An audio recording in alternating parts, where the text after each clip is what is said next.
Hi guys, so today on the Smallholding I'm starting a new project. I say starting because I'm not going to get it done today. I'm just going to spend the odd couple of hours here and there over the next week or so doing it. I'm going to put an extension on my compost area. So the building as it stands now, I've got these box section, square section tins. They're a little bit cheaper than corrugated tin. And I've got 6 tins wide. They have a coverage of 1 metre, allowing for the overlap. So 6 metres, and they're 3 metre tins. So it's basically 6 metres square, but obviously they overlap a little bit in the middle, but basically 6 metres square. So I've decided to extend it for the simple reason that, as you can see, as with anywhere down a Smallholding, you start storing stuff, pots. I've got archery targets and things like that, bits and bobs stacked in here. And it just starts getting a bit full. I'm finding that I'm putting things into the empty compost bays and then they're in the way when I want to turn the compost and stuff like that. So I just figure, while I can, I'm going to put an extension on. So I've brought pretty much everything I need. I've got 4-inch pressure treated 8-foot posts. These are quite expensive these days. With the VAT, it was 54 quid for 4 posts. So timber is really expensive these days, but you know, good sturdy posts, you've got to have them really. I've got a pack of 6 3x2, so this is going to do a line of timber here to put the tins up onto, and a line of timbers on top of the posts to rest the tin onto as well. And then I've got 4 bits of 6x2, which will bolt onto these posts back to the new posts.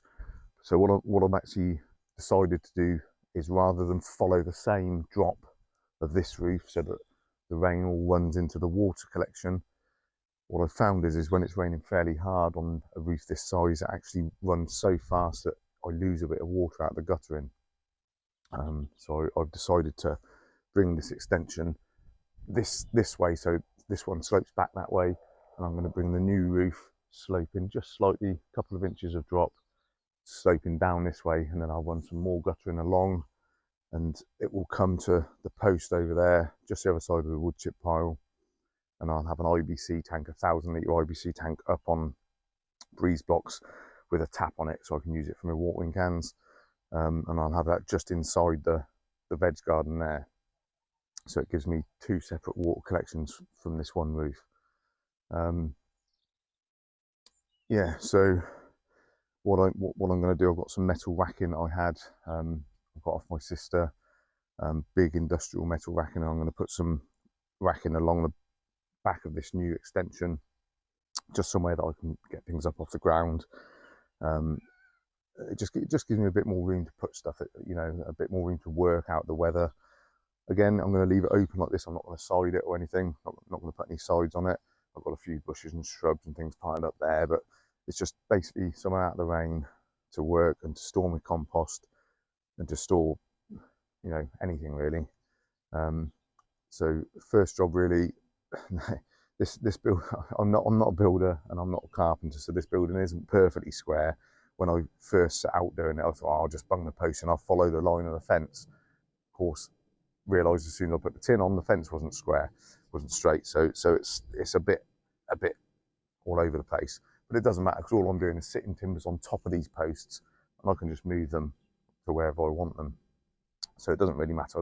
It doesn't have to look perfect or anything. But because this roof does go slightly over the fence, because it's slightly off square, I am going to bring the new roof 2 ridges this way, so it will actually come about 1 foot further this way.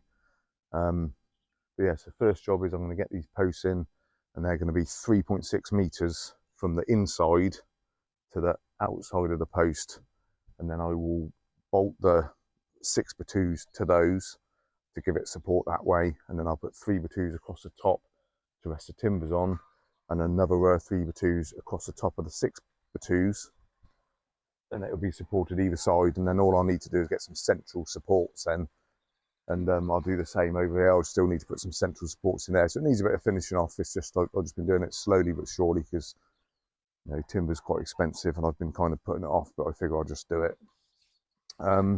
Yeah, so time to crack on. It's just started pouring with rain, so I may take shelter for a few minutes before I start, but I'll show you along the way how I'm sort of doing things, and we'll crack on. Right, so I've got the first post in up the far end here, 3.6 meters. So the 6x2s will bolt from the original barn back to these, one on each post. I'm having to put them in about 2.5 feet deep, 5'7", so I'm 5'7", and I can just about stand under there. My hair is just brushing the bar, so I will have to watch my head when I put the 6x2s on, because I will crack my head on there from probably about this far into the extension. But because the ground's going up, I've had to do it at that height to get the drop. So that gives me 1.5 inches drop for the rain to run off at that height because of the ground. So all I'm doing now is taking a level off there, off that first post, and I'm going to bang each of these posts into that same level. Then I'll put a row of 3x2 across the top with big 8-inch screws straight down into the top, 6x2s back across to brace it up, and then another row of 3x2 just out from the building, which it will sit on, and it will go up under the other tins. I'm not going to put any capping bits on it or anything like that. You know, in a strong wind, I may get a little bit of rain blow up there and drip down. It doesn't matter. It's only a compost barn. I'm not worried about a few drips. I'll get rain blowing in the side anyway. So yeah, because of the tins I've got on there are 3 meters. The new ones that I bought, the price of tin has gone stupid. They're like, it's £42 a sheet, I think, plus VAT, I think it was.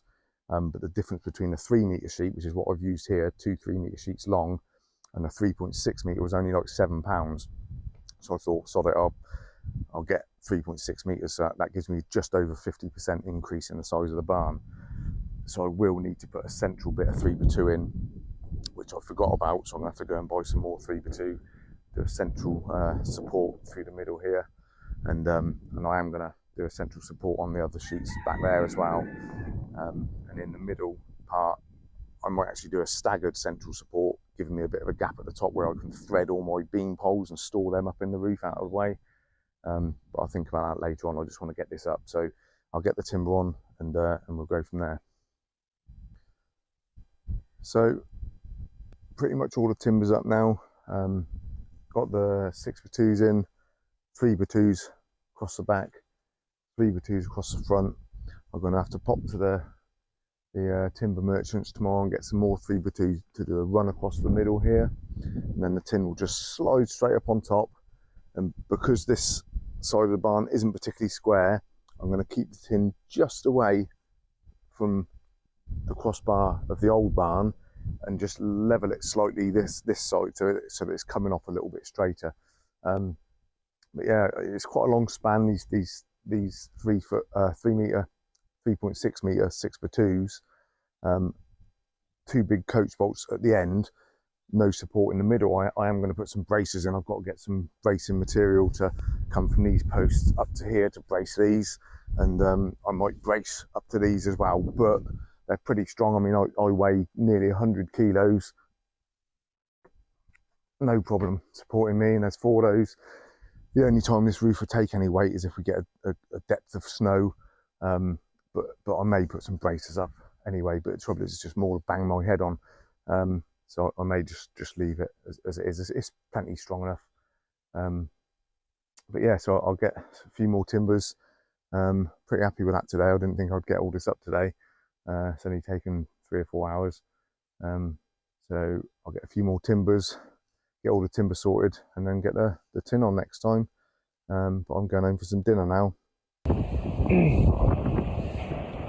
So I'm just up on the roof in quite high wind, screwing on the tins. I ran out of these rubber washers, so I've had to just use little metal washers.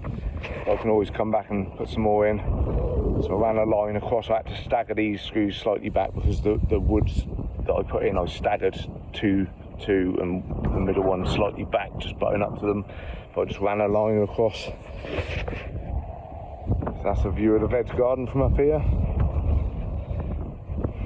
But the tin is all on. Just got to put a couple more screws along the middle beam. But I've got the bottom and top screws in, and the wind is a right old game getting all the tin up here. So that's the tin all on the extension. I'll just quickly walk you around and show you. That's the old bit of the barn. That's the new extension. So it's actually quite surprising how much prices have increased. This old section here, so that's 3 rows of the posts, so 12 upright posts and all the strainers and all the cross beams, and 12 bits of tin. That cost me about £500. That was about just over 2 years ago, sort of beginning of COVID. This extension, 6 bits of tin, okay, they're 3.6 meters, so they were £7 more each, but only 6 bits, and only 4 posts because I joined it to the old barn, and it's cost me about the same, about £500. So it's just ridiculous how much timber and tin has gone up. Yeah, so as I said, I staggered the tin. So this roof comes over 2 ridges because the original barn wasn't square with the fence. So had I have done it the same as this tin, it would have just been going over the fence into the veg garden about 18 inches. So I just pulled it over this way.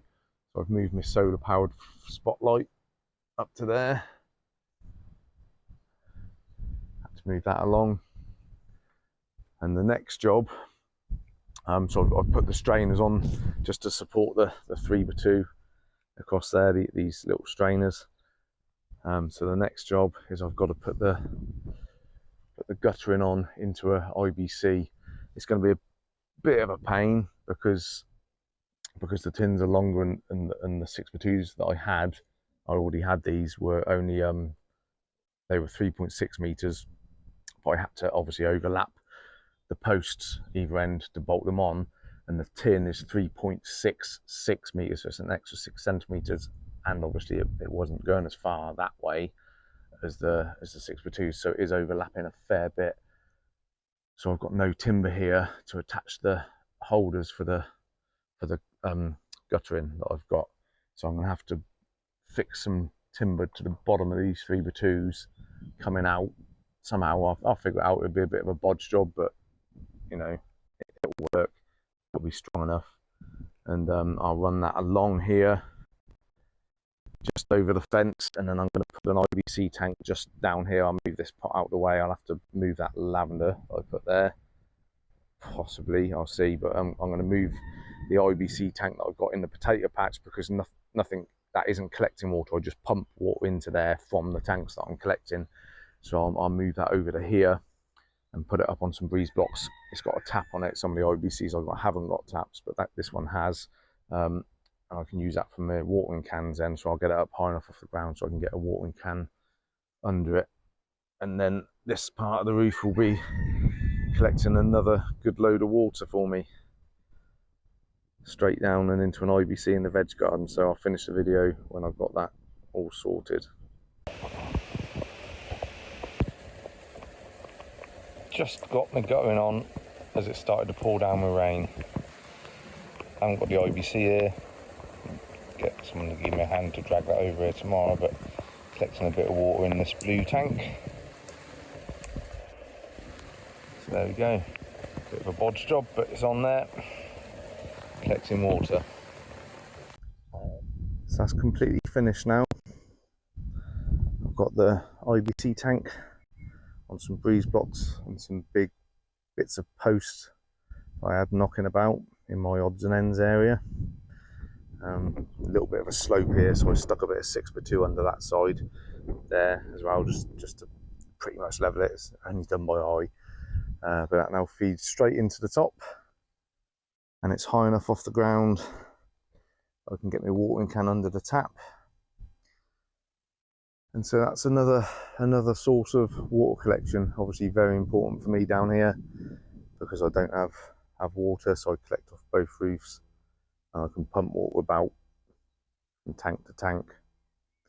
But that's ideal at that height. I can use that for my watering cans when I'm just watering trays and things. I don't have to rig up my pump to it. This is what I use for my water. So I collect into this big green tank here, and I pump out of the, so this tank has a tap down there that comes into this old sheep drinker. I haven't got my sheep anymore, so I use that. That's about 250 litres, and I can just get the watering can and dunk it in there to fill it up. And I also pump out of it, so I've got this suction hose that comes to this petrol pump, which I then run my hose off of, and I've got a watering lance with a rose end. And what I do when this is full with rainwater and overflowing, if any of the tanks need filling up, I just pump out, turn the tap on, pump out, and fill up all the tanks. And I always keep this one, if anything's empty, this one's empty, so that it's always ready to catch rain. It's just going to be the same with this one. So I'll put probably this, I found this as well. So there's a little bit of water in the bottom there, but I'll probably stick that up next to that, and I'll keep the blue one full so that that one is always waiting to collect water. I don't like to see things overflowing.